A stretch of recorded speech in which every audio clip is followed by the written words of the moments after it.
மின்னலை பிடித்து மேகத்தில் துடைத்து பெண் என்று படைத்து வீதியில் விட்டு விட்டார். இப்படி இன்னொரு பெண்மையை படைக்க தன்னிடம் கற்பனை தீர்ந்ததை எண்ணித்தான் பிரம்மனும் மூர்ச்சையுற்றார்.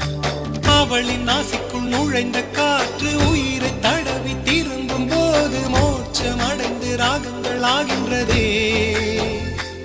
ஓஹோ, மழையின் துளிகள் அவளை நனைத்து மார்பு கடந்து இறங்கும் பொழுது முக்தி அடைந்து முத்துக்கள் ஆகின்றதே. மின்னலை பிடித்து மேக